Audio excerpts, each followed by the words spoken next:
I'll be the first to admit that I like to watch a lot of older shows. I like to watch a lot of cartoons. A lot of what I like to watch are cartoons that came out when I was a kid or a teenager. And the thing is, as a nanny, as someone who's worked in childcare for 5 years, I've seen a lot of the newer kids stuff as well. Not necessarily because I wanted to see it, but because, hey, that's what you do when you're around kids 24/7. And something that I've noticed is honestly, starting since I was in high school, there really aren't tomboys on TV anymore. I mean, when I was a kid, I remember, for example, in SpongeBob, Sandy Cheeks. She does karate. She's smart and intelligent. I mean, yes, it's SpongeBob. It's not like it's highbrow entertainment. But you see this girl who is at least somewhat gender nonconforming. And there's no real commentary on it. It's just she's this, who Sandy is. Wow. When I was younger, my favorite show is Codename Kids Next Door. I was allowed to watch TV only 1 hour a day for like a year. And that only lasted 1 year because when I wasn't watching TV, I was reading and I would go through 80 books a week. And my mom found going to the library 5 times a week to be more annoying than me watching TV. But during that 1 year, I basically watched only Codename Kids Next Door every day. Every day. And you know what? Number 5 was my idol. I loved her. And she was a girl and she could kick ass and she wasn't especially feminine. She was a cool girl. But back before they started calling cool girls pick me girls and all this stuff. But when I hit high school, I was really obsessed with Voltron, the new reboot version of Voltron. And in it, they had this character, Pitch. She pulled a Mulan, had to pretend to be a boy because for her mission, for her point of trying to find her lost brother. And while after it was revealed that she was a girl, she was still gender nonconforming because she just wore regular clothes. And I don't even think that's really gender nonconforming. And the fact that wearing comfortable clothes that aren't pink and frilly shouldn't mean that you're not a woman. And she was smart and liked geeky stuff. Great. But the minute you go online on Tumblr, that was the first time that I saw someone try to pull the, well, she's non-binary. But it wasn't the last. And over the past, I'd say 10 years, I've seen the decimation of tomboys. Tomboys don't exist anymore because if you are a woman who is masculine, if you're a girl who is masculine, you have to be a trans man, an egg waiting to crack, a non-binary. You're not allowed to just be a woman who is masculine. And that's what I want to talk about today. This trend of turning any woman who is gender nonconforming into a trans egg waiting to crack. Holy shit! What? I've just had a transgender operation. Ah! Holy shit! Holy shit! What? Holy shit! Holy shit! What? I just had holy shit! Holy shit! I just had holy shit! Just had a holy shit! Holy shit! I just had a holy shit! Holy shit! Holy shit! Holy shit! Holy shit! Holy shit! Holy shit! The transgender operation. Holy shit! Holy shit! Holy shit! Holy shit! Holy shit! What? I didn't compile this video, and so I apologize if that was a bit annoying, but as you saw, that was a multitude of trans men, women who identify as male, having just undergone trans surgeries. And I find the glorification of these surgeries to be very concerning. Because, I mean, I get it. I didn't like wearing bras growing up either. I preferred wearing sports bras, or I wore a binder for a bit as a teenager as well. I preferred not having a feminine figure. I preferred to be seen as a person and not as a woman, because that is how women are treated. Women are not treated as women. We are treated as objects. And I think a lot of these young women understand this. At the depth of it, they understand that to be a woman is to be treated like an object in many ways, to be treated as an accessory to man. And so in order to get dignity, in order to get a feeling of personhood, they feel like they don't have any other choice but to identify as male and to do their best to pass as male. And some of them do manage, but a lot of them don't. And of course, they're always hiding the downside of these surgeries, which is that there's a lot of revisions. It's very expensive. You're going to have a limited arm movement because of the surgery. It's in your chest, and that affects how your arms move. There's the impact of testosterone on their bodies, long-term health, and of course all of these subjects, if you bring any of this up, you're told that you're lying, you're told that you're being transphobic, and if you ever bring up the idea that, hey, maybe these young women are facing intense misogyny and that is why they do not want to be women, you're told that you're the one who's wrong, not the society they're trying to point out. Do you remember the days when girls that acted like boys were just classed as tomboys? And, you know, they would wear like boyish clothes and play football and things like that. And then they would grow up and they'd either turn into lesbians or grow out of it, or, you know, be heterosexual women that are in touch with their masculine side. And that was fine and that was okay. There was nothing wrong with that. Nowadays, if you had a child, a little girl that was acting like a boy, you'd have some woke parent saying, she's in wrong body. Stick her on tablets. How do you know she's in the wrong body? She's playing with trucks. She's got a football kit on. Yeah, but maybe she's just... No, she ain't wrong body. We need to sort it out now. Whilst we're at it, let's document the whole thing on TikTok as well. Are you sure you're not just saying this because you're trans? No. Get that camera out. Let's document the whole thing on TikTok. I think it's so funny that this generation will label someone anything but a masculine woman or a tomboy. Like, those two things can't exist in the same plane. Because the amount of comments I get that are like, well, you look non-binary. Okay. And this is something that I've seen a lot. Whenever there's a masculine lesbian on TikTok or on social media, the comment section will be something like, oh, it's a trans man, not yet, the egg hasn't cracked yet. Oh, this person is just, they haven't realized they're trans yet. Instead of, and oftentimes, I guess it comes from a place of they view people as fandom and they don't know how to have boundaries. And I don't think every teenager out there commenting these things means it in a harmful way. But then you'll see the person in question say, hey, no, I'm just a masculine woman. And they'll say, no, you're wrong. You don't know better. You don't know yourself. You have to be a man, actually, if you're a woman and you're doing womanhood wrong, because you're not wearing fancy dresses and you're not wearing pink, so therefore you can't be a woman. And they never seem to realize how regressive this is, that previously we were at a place where girls could play, get muddy, wear comfortable clothes, wear t-shirt and jeans without that being conflated with being male. And now here we are saying, oh, you have short hair? Boy. You wear a t-shirt, you wear a sweatshirt, things that aren't even like really that masculine. They're really just neutral clothes. They're comfortable clothes that aren't super revealing and hypersexualized. But if you're not hypersexualized, if you're not playing the game of hypersexuality, which is what they equate femaleness to these days, then obviously you must be non-binary or male. I'm not. It's called being a tomboy. Google it. They still exist right here. I got a comment the other day that was like, well, you literally look like someone who's in their early transition of female to male. Okay. What's your point? So what?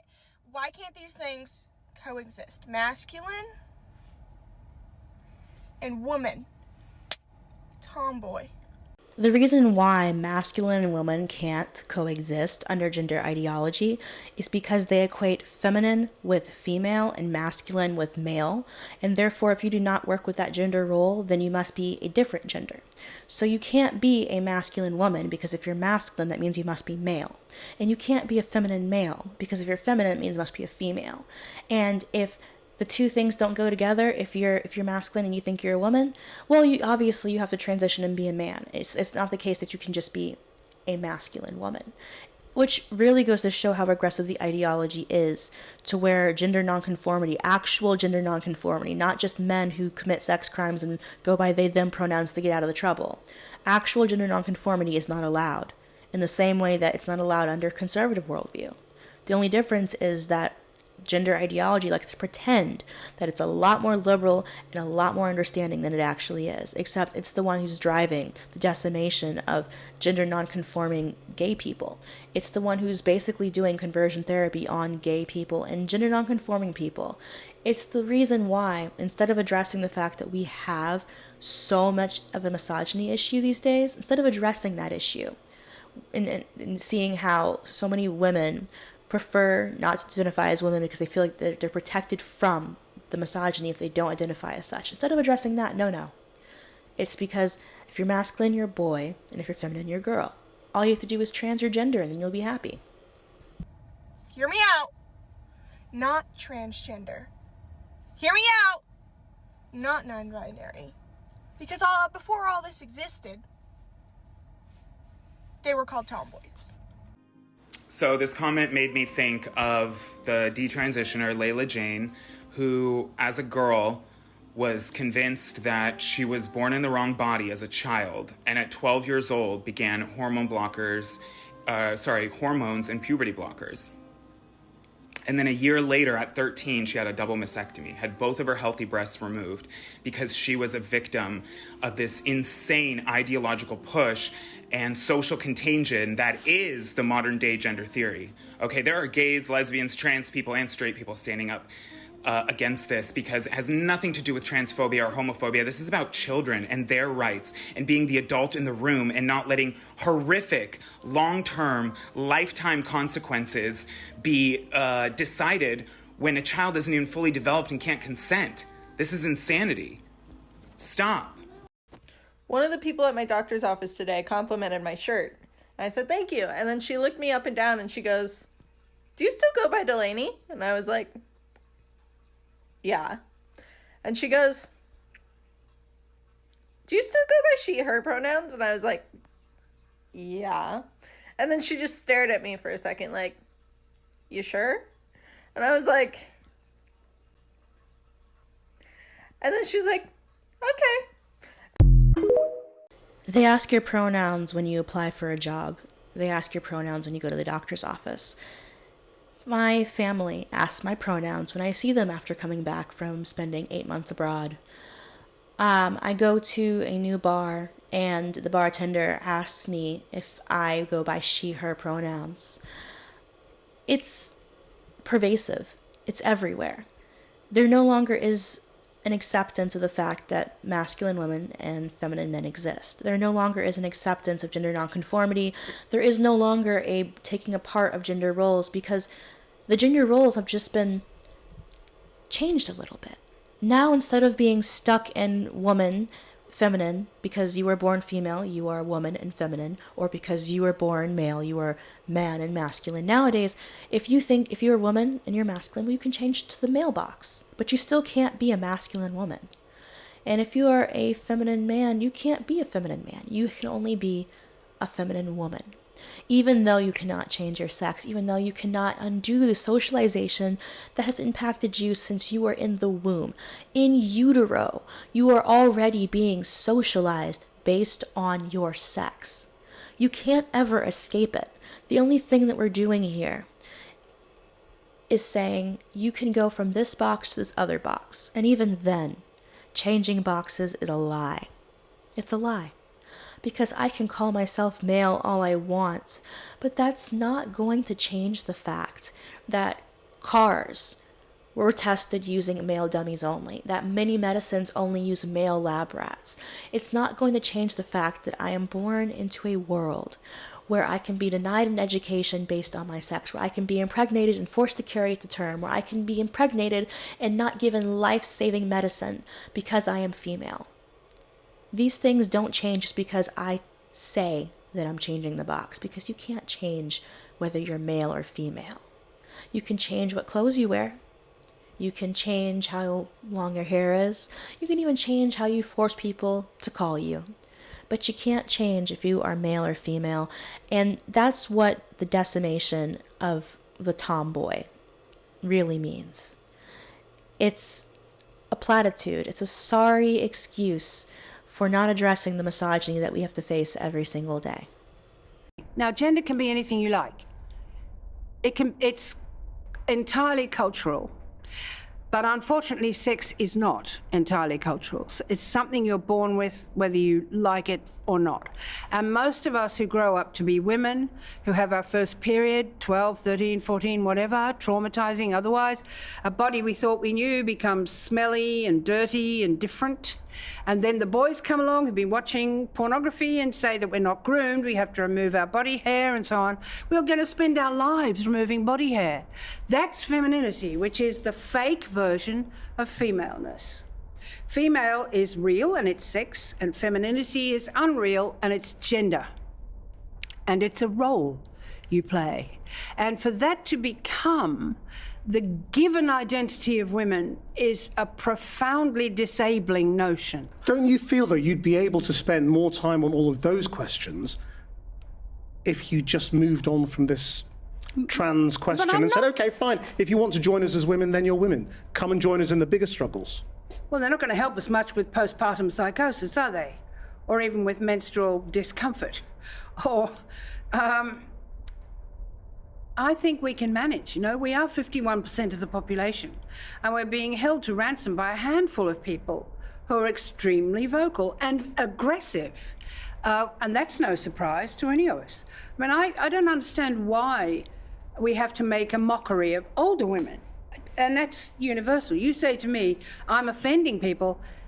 Every time you get vilified because you're an old woman, and you only have to be 50, not very old. I'm now 80. I'm as old as you like. And you can call me senile and anything else you want to call me. But I'm not going to be hijacked for this question of sexual identity, of gender identity. Look, I wrote a book a long time ago about how you get made into a woman. In those days, we called it conditioning. And you could see it happens from birth. Little baby girls are left to cry for longer than baby boys. They are fed for shorter periods than baby boys. We want them to be smaller than baby boys, and so on and so on and so on. And it goes right through our entire lifespan where we're learning femininity. And it's a masquerade. It's not who we really are. There is nothing feminine about being pregnant. It's almost the antithesis of that. There's nothing feminine about giving birth. It's a bloody struggle, and you've got to be strong and brave. There's nothing feminine about breastfeeding. God knows it drives everybody mad. They want to see nice, big, pumped-up tits, but they don't want to see them doing their job. And it just goes on and on. That masquerade is what is now being presented to us back as the real deal. With the hair extensions and the false eyelashes. And you think, why do you think that's real? And this is Germaine Greer. I don't agree with her on everything, but I do think that she has a very valid point here, because a tomboy is female. It will always be more of a woman than a man wearing a dress and wearing fake eyelashes and long hair and fake nails and all this stuff. Because those are contraptions of femininity. They are not what it is to be female. And I really wish that we were still able to show depictions of being a masculine woman on TV without that masculine woman being portrayed as being not female. Because not only is that making so many women who are young, who are coming into themselves, who are my age or younger, think to themselves, well, I'm not doing woman right, so therefore I can't be woman. And then undergo these hormones and puberty blockers and surgeries that a lot of them do end up regretting. But it's also leading a whole new generation of girls to not realize that, hey, I can play with monster trucks, I can get dirty in the mud, I can like comfortable clothes, I can enjoy my body without having to girdle and restrain it. They're not able to see alternatives besides femininity. So what they end up growing up into is going to be hyper feminine woman, person who agrees with their oppression, because to be female is to be oppressed, and that's what femininity is. It's a form of oppression. Or if I don't like this oppression, if I don't like being hypersexualized, then I must be non-binary or male. It's debilitating to the feminist movement and to women around the world. But this, dear viewers, is where we part. If you have any comments, questions, or concerns, let me know in the comments section down below, and I'll see you guys next time. Bye.